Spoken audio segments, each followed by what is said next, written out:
तो issue of debenture हमने redemption के पॉइंट ऑफ व्यू से देख लिया, फॉर कैश का देख लिया। अब कोलेटरल सिक्योरिटी, कोलेटरल सिक्योरिटी का मतलब क्या, आपने डिबेंचर इशू तो किए हैं पर कोलेटरल सिक्योरिटी के अंडर, जैसे कोलेटरल के स्पेलिंग तो सही लिखी है ना मैंने, COLLATE,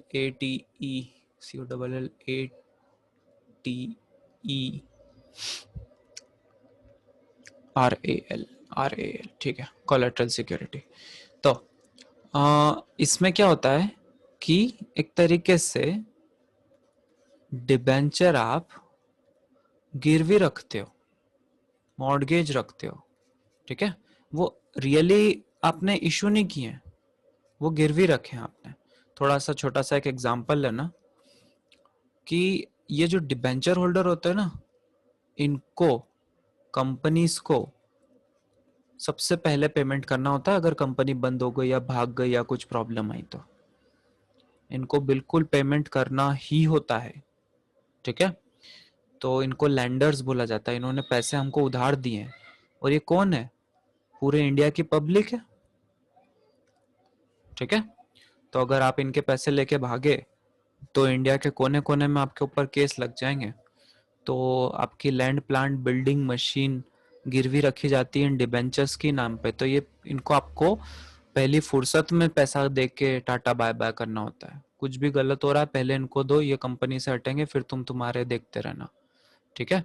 तो कंपनी की ये प्राइमरी लाइबिलिटी है कि इनको तो भैया सबसे पहले देना है, ठीक है। अब जब सबसे पहले देना है तो अब ये एक बात मेरी थी, अब सुनो ये यहाँ पे कैसे लिंक हो रही है।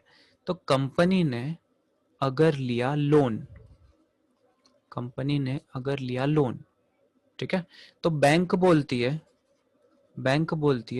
कुछ गिरवी रखो, तो कंपनी बोलती है मेरे पास तो कुछ है ही नहीं, क्या मैं डिबेंचर के पेपर्स, डिबेंचर सर्टिफिकेट आपके पास गिरवी रख दूं? तो बैंक बोलता अरे वाह वाह बढ़िया रख दो। क्यों बैंक राजी हो गया कि अगर ये कंपनी भाग भी गई तो इसके जो असेट सेल होगी उससे डिबेंचर सर्टिफिकेट वालों को तो पहले पैसा मिल ही जाएगा, ठीक है। वापस रिवाइंड करके मेरी बात पूरा एग्जांपल फिर से सुनना तो समझ में आएगा। डिबेंचर्स कंपनी की प्राइमरी लाइबिलिटी होती है, सबसे पहले इनको देना ही देना है कुछ प्रॉब्लम हो तो, ठीक है। फिर कंपनी को चाहिए लोन, वो गई बैंक के पास, बैंक बोलती कुछ गिरवी रखो, कुछ गिरवी रखो, तो कंपनी बोलती है कुछ नहीं है, क्या डिबेंचर सर्टिफिकेट दे दूं चलेगा? बैंक बोलती है हाँ बढ़िया डबल टिक चलेगा। क्यों? क्योंकि अब तुम भाग भी जाओ तो मेरे को डर नहीं है, मेरे पास डिबेंचर सर्टिफिकेट है, तुम्हारी एसेट बिकेगी और मुझे पेमेंट हो जाएगा, तो मेरी कोलैटरल सिक्योरिटी अच्छी है, मतलब सिक्योर्ड है, उसका बैंक का लोन जो कंपनी को दिया गया है वो सिक्योर्ड है, ठीक है। साथ में एक सिक्योरिटी के देना पड़ता है ना, अब बैंक आपको करोड़ों का लोन देता है तो आपको कुछ ना कुछ तो सिक्योरिटी देनी ही पड़ती है। तो इसको रिकॉर्ड करने की दो मेथड है, first method second method. First method में देखो ब्रैकेट में लिखा है कोई एंट्री नहीं होती, सिर्फ एक डिस्क्लोजर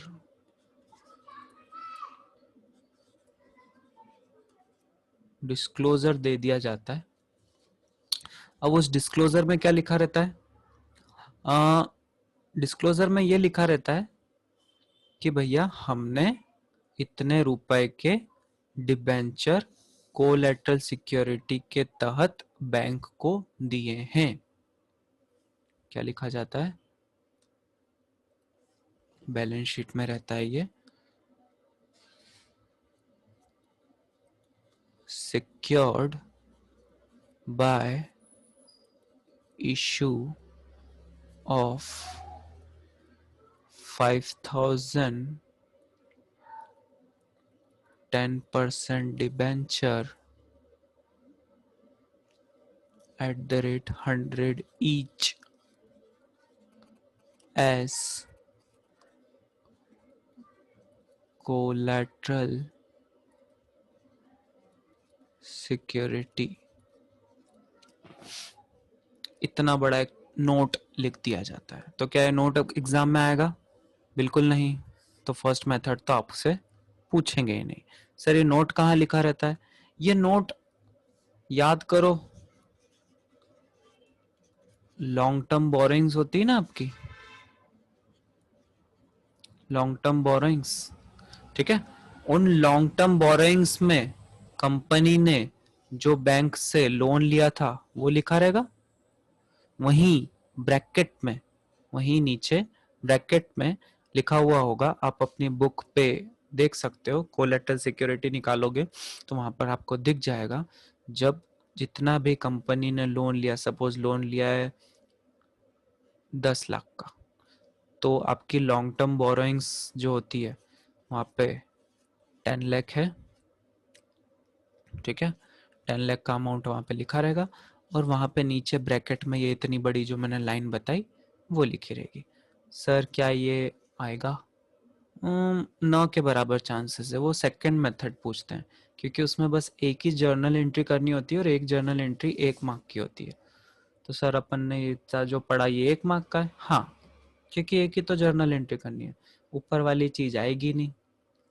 आ भी गई तो बुक में बहुत अच्छा प्रेजेंटेशन है, जो मेन वहाँ पे ब्रैकेट में बात लिखी हुई है वो ही इसका आंसर है, कि इसमें जर्नल एंट्री नहीं की जाती, लेजर नहीं बनाया जाता, कुछ भी नहीं किया जाता, बस ब्रैकेट में ये शो कर दिया जाता है, डिस्क्लोज कर दिया जाता है कि ये जो भी हमने लोन लिया है इसके बदले में हमने कुछ ना कुछ डिबेंचर बैंक को एज ए सिक्योरिटी देकर रखे हैं।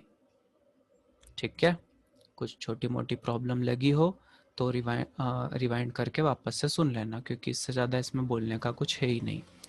सेकंड मेथड, तो इसमें जर्नल एंट्री होगी। तो देखो जर्नल एंट्री भी किस टाइप की है, debenture suspense two percent debenture.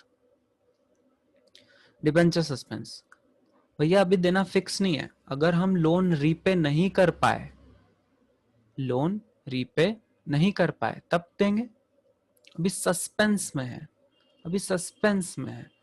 हाँ, पहली बात तो हम बैंक का लोन प्यार से दे ही देंगे, अगर नहीं देंगे तो ये जो डिबेंचर है ये एक्टिवेट हो जाएंगे। अगर हम बैंक का पैसा लेके भागे तो ये डिबेंचर हरकत में आ जाएंगे, एक्टिवेट हो जाएंगे। मतलब अब कंपनी की प्राइमरी लायबिलिटी बढ़ जाएगी, बन जाएगी कि अब तो कंपनी की असेट बेचो और सबसे पहले डिबेंचर के नाम का बैंक को पैसा दो, क्योंकि आपने बैंक के पास डिबेंचर के पेपर रखे थे। ठीक है, तो इसमें जर्नल एंट्री होती है, ऊपर जर्नल एंट्री नहीं होती, सिर्फ एक डिस्क्लोजर दे दिया जाता है। सर रूल क्या लगे इसमें?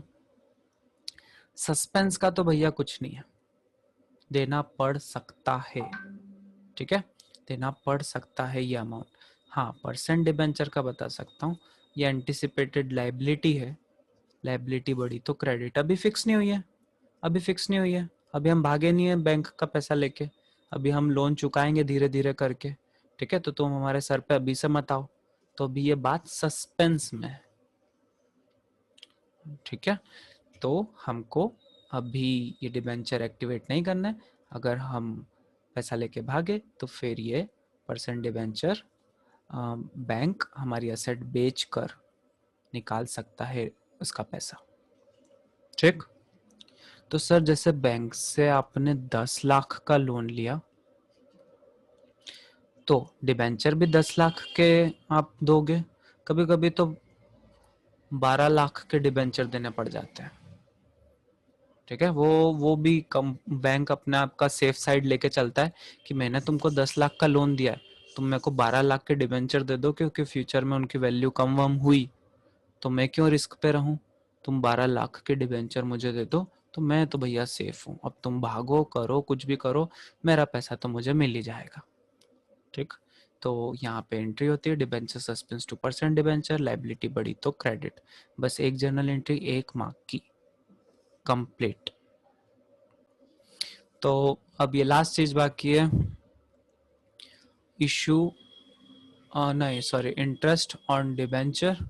इंटरेस्ट ऑन डिबेंचर की बस 2 एंट्री है, विथ टीडीएस विदाउट टीडीएस दोनों बता देता हूँ। पहले तो टीडीएस का मीनिंग सुन लो। टीडीएस का मीनिंग होता है tax deducted at source, tax deducted at source. इसका मतलब है जहां से आप इनकम अर्न कर रहे हो, टैक्स वहीं पर आपका कट जाएगा जो आपको इनकम दे रहा है उसके थ्रू।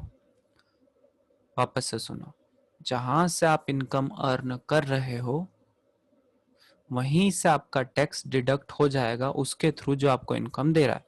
जैसे मुझे इंटरेस्ट की इनकम मिल रही है 5,000, उस 5,000 पे टैक्स है 200 रुपए का, ठीक है। तो वो जो मुझे 5,000 दे रहा होगा ना, वो वहीं के वहीं 200 रुपए काट के मुझे कितने देगा, 4,800, ठीक है।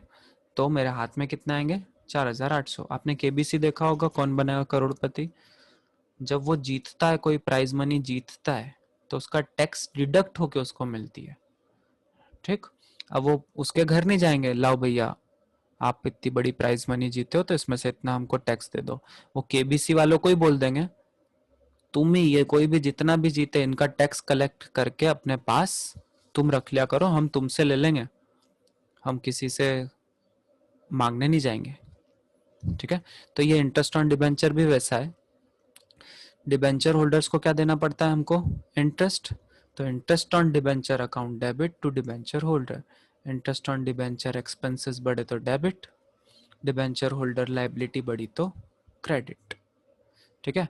फिर पैसा दे देंगे हमको नेक्स्ट एंट्री में, डिबेंचर होल्डर लाइबिलिटी कम हो गई, ये एंट्री से ये एंट्री कट जाती है, बैंक असेट कम हो गई तो क्रेडिट। तो पहली एंट्री थी इंटरेस्ट ड्यू करने की, दूसरी एंट्री थी पेमेंट करने की, ठीक है। अगर सिंपल आया तो इसी वे में आएगा, सिंपल आया तो इसी वे में आएगा। अगर इसमें टीडीएस उसने और डाला तो एक छोटी सी चीज बस ऐड कर दो, एक छोटी सी चीज ऐड कर दो, टू टीडीएस पेबल लाइबिलिटी बढ़ी तो क्रेडिट, ठीक। मतलब एग्जाम्पल ले लेता हूं मैं, इंटरेस्ट बन रहा है 500 रुपए का, डिबेंचर होल्डर को जितने देने हैं टैक्स काट के, वो सपोज टैक्स है 20, तो 480 हम किसको दे देंगे, डिबेंचर होल्डर को। वैसे तो कितना टोटल इंटरेस्ट बन रहा है 500, पर 500 पे टैक्स डिडक्ट कर लेंगे, उसको बोलेंगे टीडीएस पेबल। लाइबिलिटी है कंपनी की, क्योंकि ये 20 रुपए कंपनी गवर्नमेंट को जाके दे देगी, ये 20 रुपए किसको चले जाएंगे, GOVT, गवर्नमेंट को, ठीक है। और देखो डिबेंचर होल्डर के हिस्से में कितना आएंगे, 480, तो 480 यहाँ पर, और 20 रुपए देने की एंट्री भी यहीं पर ही हो जाएगी,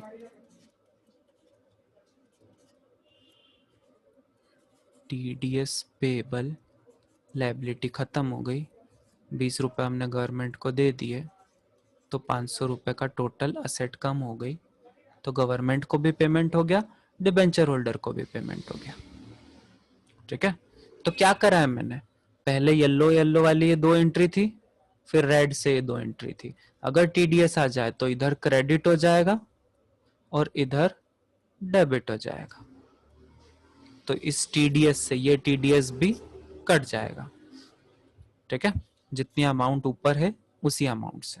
तो पहले ऊपर ड्यू किया, ड्यू करने का मीनिंग है ये बोलना, ड्यू करने का मीनिंग है ये बोलना कि हमको इंटरेस्ट देना है 500, जिसमें से 20 रुपए टैक्स काट के गवर्नमेंट को ट्रांसफर करेंगे, हम गवर्नमेंट को देंगे, 480 डिबेंचर खरीदने वाले को देंगे, सेकेंड एंट्री पेमेंट की, डिबेंचर खरीदने वाले को 480 दे दिए, गवर्नमेंट को 20 रुपए दे दिए, और हमारे पास बैंक में से टोटल 500 रुपए चले गए।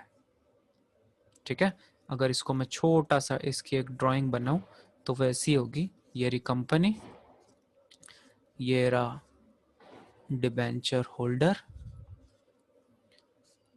और ये रही गवर्नमेंट। ठीक है, तो कंपनी ने बोला मुझे इंटरेस्ट के 500 देने हैं, जिसमें से 480 तो मैं होल्डर को दूंगा और उसका 20 रुपये कट करके गवर्नमेंट को। तो गवर्नमेंट को 20 दे दिए, डिबेंचर होल्डर को 480 दे दिए, और टोटल कंपनी के पास से 500 रुपये चले गए। इस बात की ये एंट्री थी। तो फर्स्ट एंट्री में हम ड्यू करते हैं, यहाँ पे हम सिर्फ इतना बोलते हैं कि हमको देना है, और पेमेंट वाली एंट्री में दे दिए। ठीक है, तो ये थी आपकी इंटरेस्ट ऑन डिबेंचर कंप्लीट।